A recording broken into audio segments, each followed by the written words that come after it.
Welcome everyone, and thank you for showing up today. I thought we'd start off by each of us kind of showing some of the journals that we kind of use, and then we can kind of segue into the exercises that we're going to do in the theme today. So, what can I say?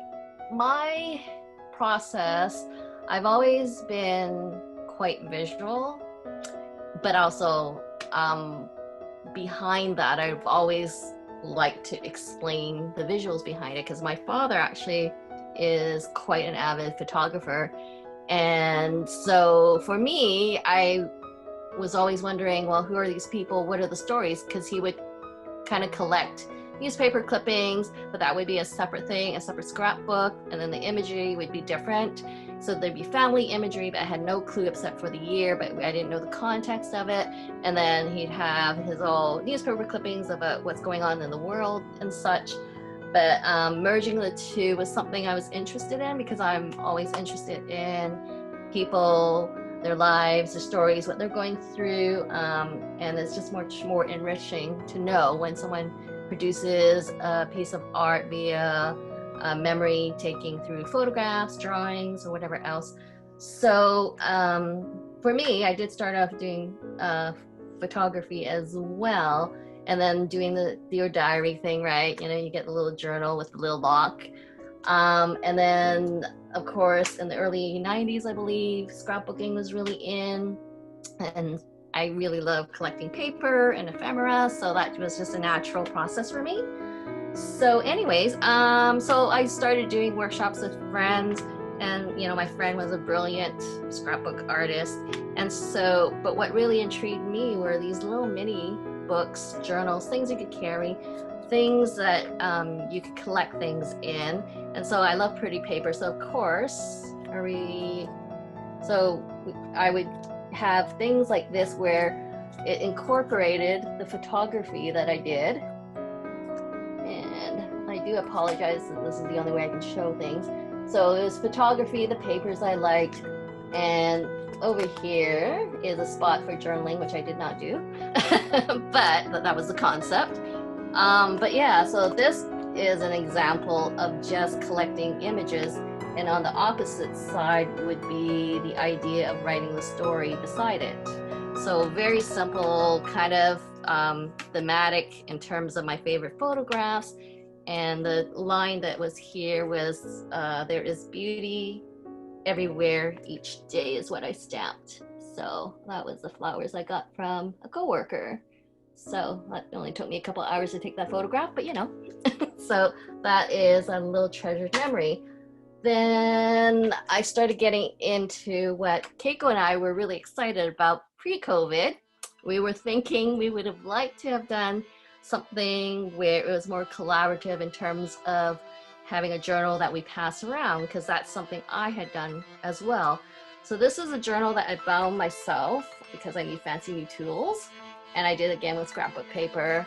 And so it was called a circle journal, or, you know, Serena and Keiko will know it as passing a journal around, pass the journal. And so I wrote a little bit about myself, my process, how I just kind of gravitated towards linear, and colors were basically blue, very, very structured. And then I did the opposite on the other end of the page, where I just randomly glued things like fabric and papers. I like tore things up and was realizing that that was very freeing and expressive. And so then I had this idea where all the people I admired, I would pass the book along, and then we would do the same in each other's book and have a theme. And so, you know, these are my friends who are very artistic, doing the very scrapbooky thing. But, you know, this was kind of capturing a little bit of people that I knew. And I don't think if I didn't have this, I wouldn't have this memory of them, or maybe a reminder like, oh, wow, it's been that many years since I've seen them. I should actually contact them now, even though I'm Facebook friends with them. So, and it's a little piece of them, right? That, you know, I really respect that they put a little bit of their heart and soul into it. And so I think I did 2 projects like that. So these were my early scrapbooking days. And again, you see blue is the theme, linear typing, very linear. But I also realized again that when I was doing my thing, let me flip through. That is not mine. Let me see if we can find mine. So what I found is, although I like the paper, I like linear, I like colors and all that, I also did a lot of writing, right? So that was the journaling component that I really missed in a lot of things that I saw. And so you fast forward a couple of years, and I had always known about visual journaling, but I always was intimidated because I thought it was more like an art journal. But I was really inspired by a friend of mine who is a graphic artist, and she kept posting these beautiful images of flowers, right? Just like the one behind Jill's head right now. So then I went to IKEA and I just had a tiny notebook, tiny, right? Hand size. And so I would draw, you know, this image, beautiful flower, and then I would just start doodling, and then I started coloring it in, and it just became something I carried around or had beside me, and it was portable, which I really liked. And so I would doodle and try to sketch and draw things out of proportion, and then I would color things in. Then it became like, okay, a notebook. I went to IKEA. I did all these day-to-day things that might not seem interesting, but at the moment, you know, it was a way of capturing, you know, my day and what was going on in life. You know, I'm a big foodie, so of course I write recipes down and draw them. And so that's kind of like my go-to nowadays. Like I have something like this size in my purse, which is why I wrote in my bio, if you ever see me in a cafe, I have my little red book that's filling up. And again, it's, you know, just recording what I've done, where I'm going. I mean, some of it is more elaborate, right? Sketchbooky, but for the most part, I just take little notes and then do a quick sketch of where I am at that moment. So that's where I'm at there. And then I also have done various other sizes. So they can range in size and type, like these kind of journals. They can be little tiny strips of paper folded into accordion. They can be, you know, square, right? And more pretty with scrapbook paper. And I like to also just have larger books when I want to just get a little crazier with my art supplies and just scribble away. So it's really everything, or just a place to put down, like, I have a lot of supplies I don't use, and then just, you know, catalog. It's a catalog of things I have. You know, you can, if you're really feeling artistic, or even if you're not, like I learned that someone was just sketching out their day, like, what do you do in a day? And I did it more in a panel form of, you know, like a cartoony style of what I did. And so, you know, again, you know, supplies, trying to sketch people in a different color. And let's see, or throwing in like as simple as tacking down like, oh, you know, this wonderful thank you note from people I ordered from during COVID, right? Just something that you remember, like, oh, that was really sweet of them. And again, it can also be quite experimental and artsy. So, for example, let me pull this out. This is something I think was posted on the website, and that was me playing with, you know, first time really playing with acrylics. And really, like, I was telling my friend when I was in her session doing this, I was like using both left and right hand. I was like, all of a sudden I was giggling like a child because I was having so much fun. I'm like, this is what it's all about on certain days, is just like squeezing the paint on and letting the unknown happen. And I mean, this makes me happy, as random as it is. Then you have something's a little bit more structured, right? You tend to go back towards some of the things you like. And again, experimenting with your background color. So this is quite bright, but maybe I want to hide my journaling. And then it's like, oh, look, I like the graphics of like can of beans I had that night or something. So anything really, really goes. And so, I mean, that's the way I do it. And most of those were purchased. Some were handmade. And it doesn't have to be that elaborate. And everyone has a different style. Like the latest thing I've done is I found like I was starting to get a little bit more precious again. And so I went back to the old, 99-cent dollar composition book.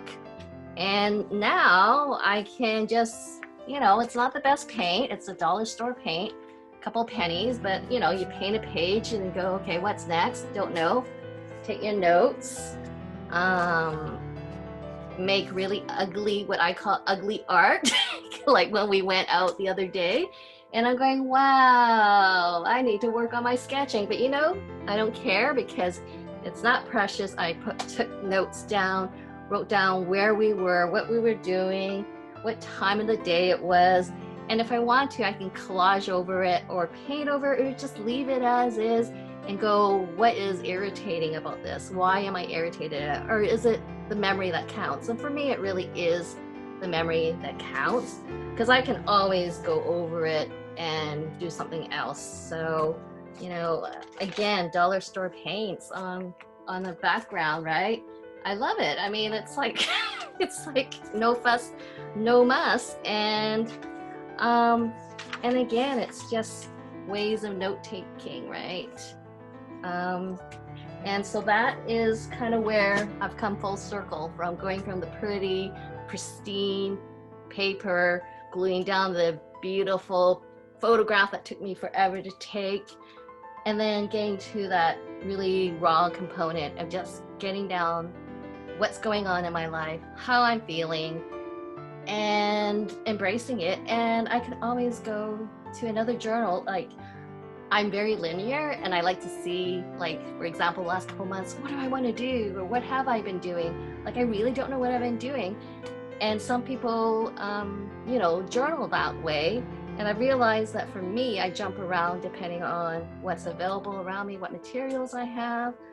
If I feel like playing with paint that day, then I'll move to a different journal and then I'll scribble away in that journal.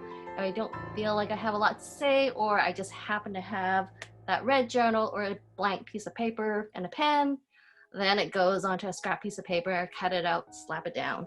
And so, yeah. And then for me, I also find inspiration from others. And so over time, I think I'll play more with methods and techniques. But an example is, I think this is online in the Vancouver system, as well as being physically. You can check it out. But this one is called A World of Artist Journal Pages. So there's about 1,000 pages in here. So, I mean, it gets pretty elaborate and pretty painterly from people who paint for a living. And again, I mean, it can be collage, right? It can be so many different things.